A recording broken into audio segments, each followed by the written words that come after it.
الفصل التاسع. المشهد الثاني. الخوف على أمي يكاد يمزقني. بفزع شديد عبرت نور عن الخوف والقلق الذي سيطر عليها داخل القبو، فهو كالقبر، عالم آخر يغيبك عن كل ما يحدث أعلاه، فرغم ميزته في إخفاء أي إنسان عن العيون واستحالة الوصول إليه، فإنه يغيب من فيه عن الحياة وما يدور فيها، ناهيك عن ظلمته وبرودته. القبو يحمل الخوف كما يحمل الأمان الذي غاب عن نور فزعا على والدتها وخالها، فلا تعرف مصيرهما الآن، ولا سيما بعد مرور وقت طويل، فمزقها الخوف الشديد عليهما. اقترب الطبيب العجوز منها مسترشدا بمصباح الكيروسين، وربت على كتفها مهدئا: لتهدأ نفسك يا ابنتي. مضى وقت طويل ولم يهبط إلينا أحد، ربما كانوا يفتشون المنزل، وربما قبضوا عليهما. لم أعهدك متشائمة مطلقا، إن لتفاؤلي حدودا يا عمي، ولن أصبر أكثر من ذلك. سأصعد لأستطلع الأمر. إياك أن تتحركي خطوة واحدة. بصرامة حذرها يوسف. التفتت نور ورمقته بنظرة غضب، ولكنها تماسكت متسائلة: لماذا؟ إذا لم يهبط أحد فلن نصعد، فلا نعلم ماذا حدث. لهذا أريد الصعود. هذا عمل متهور، قد يقودنا جميعا إلى الهلاك. هناك مصيبة أخرى تدعوني إلى القلق. ما هي يا ابنتي؟ شريف ونبيل ربما يعودان في أي لحظة، وأخشى وقوعهما في الأسر. أرأيت كم أنت متهورة التصرف؟ الأمثل هو الصبر حتى تتبين لنا الأمور. وكيف ذلك ونحن في هذا القبر؟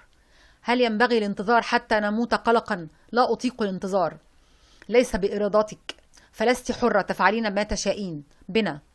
أنت واهم، أنا حرة، وليس لك الحق في قمع حريتي. ربما تسبب صعودك في ضياعنا جميعا، لذا لن أسمح لك بالصعود مهما قلت وفعلت. من أنت حتى تسمح أو لا تسمح؟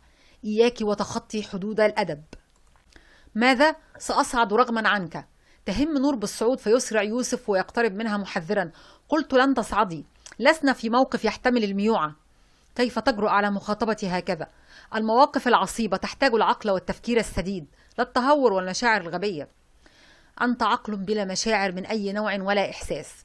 يرفع يوسف كفه ويهم بصفعها فيمنعه مختار، بينما يسيطر الغيظ والدهشة على وجه نور فيبادرها العجوز بالاعتذار: سامحيه يا ابنتي، إنه مضغوط لما يحدث حولنا، والضغوط تفقدنا عقولنا. هذا المخلوق لا يفقد عقله مطلقا، ولكنه يفقد أدبه. أرأيت ماذا تقول هذه السفيهة؟ لا سفيهة هنا سواك. توقف يا يوسف وكفاك إساءات. أهذا رأيك يا عمي؟ حسنا، ولكن لن أتراجع عما قلت، فلن تصعد إلى أعلى مهما حدث. هو العناد إذن؟ افهميه كما تشائين. يقترب مختار منها بنظرة حانية: أنصتي إلي جيدا يا ابنتي. لقد اعتدت في المواقف الصعبة أن أضع أسوأ الاحتمالات، وأضع له رد الفعل المناسب لأتجنب القلق. فما هو أسوأ احتمال فيما نحن فيه الآن؟ لا قدر الله، لا قدر الله، سقوط أمي وخالي في الأسر. إذا حدث ذلك فسنتمكن من تقليصهما بإعداد خطة لذلك، وإذا وقعنا جميعا في الأسر فلن نتمكن من تقليصهما. التفكير الهادئ يصل بصاحبه إلى بر الأمان. تهدأ نور وتبدو مقتنعة بما قال، فتهز رأسها موافقة: كما ترى يا عمي.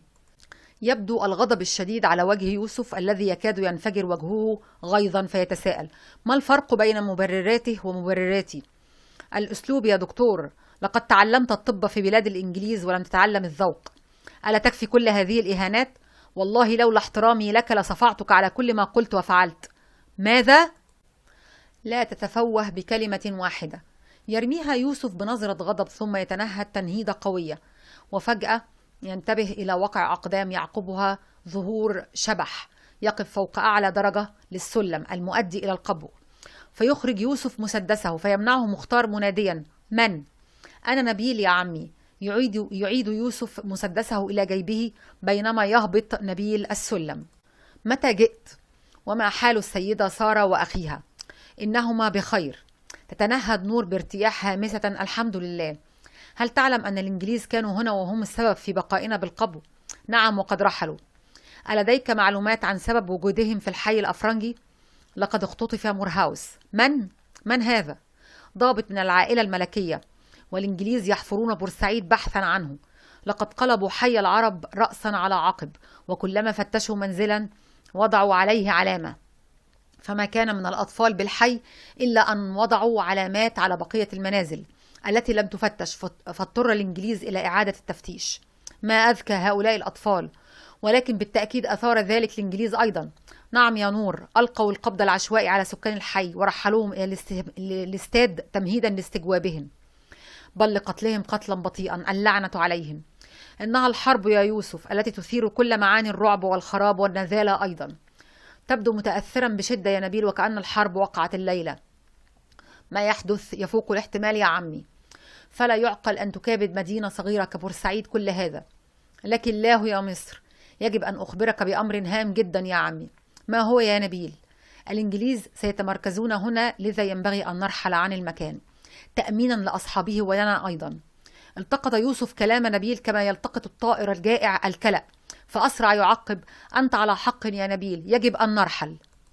انهارت نور وكادت تسقط لولا تماسكها، فأسرعت دون تفكير صارخة: لا، لن ترحلوا.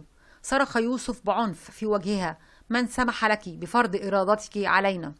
يسيطر الخجل والحزن على وجه نور، فتطرق برأسها أسفل، فيفقد مختار هدوءه ويرمي يوسف بنظرة غضب شديدة صارخا: أنت أرعن وأحمق، تفتقر إلى الأدب تماما. كفاني منك يا عمي إهانات بسبب هذه المخلوقة. نبيل، خذه واصعدا إلى أعلى قبل أن أفقد أعصابي ويناله مني ما أندم عليه. ثبت يوسف كالتمثال مكانه، عقدت الدهشة لسانه، ثم نظر إليها بغضب شديد، فاقترب نبيل منه وجذبه من ذراعه وحثه على الصعود إلى أعلى. امتثل له، ولكنه ركل الكرسي بغضب في طريقه. تنهد العجوز وأسرع وأقام الكرسي، ثم جذب نور من ذراعها وأجلسها، فهوت عليه كورقة شجر هوت في الخريف. بدا وجهها شاحبا في ضوء المصباح، بينما انحدرت دمعة حبستها في عينيها ورمقته بنظرة انكسار تثير الشفقة. فتحدث العجوز بحرج قائلا: أود أن أعتذر لك عن غلظة هذا الشرس. وما ذنبك لتعتذر؟ ذنبي مسؤوليتي عنه، ولكنه تجاوز سن الرشد. هناك رشد لم يبلغه بعد. ماذا تقصد؟ الرشد الذي يكفل له إدراك النعمة التي يبددها الآن. سيدهشك أن تعلم أنه يراها ويريدها، ولكنه يصر على عناد نفسه. لقد باح بما في نفسه حين كنت بين الغيبوبة والإفاقة، بل ربما كان اعترافه سببا في استعادة الحياة، ولكنه سرعان ما تراجع في اعترافه وعاد إلى عناده. ماذا؟ هل سمعتك جيدا؟ لا أكاد أصدق ما تقولين. لقد تمنى موته إن قدر لي الموت، أتصدق ذلك؟ إنها معجزة، لقد فعلتها يا نور. لا تصدق نفسك يا عمي، لا فائدة من ذلك، فالواقع أنه يريد الهروب مني. الواقع أنك حطمت جدران السجن، ولا يبقى سوى جذبه من مكان ألفه وألف أمانه، ويخشى الانتقال إلى غيره. أنت تقنع نفسك بالوهم يا عمي، ولا تريد الاقتناع بالواقع. إنه الخوف من المجهول والوساوس التي تسيطر على عقله.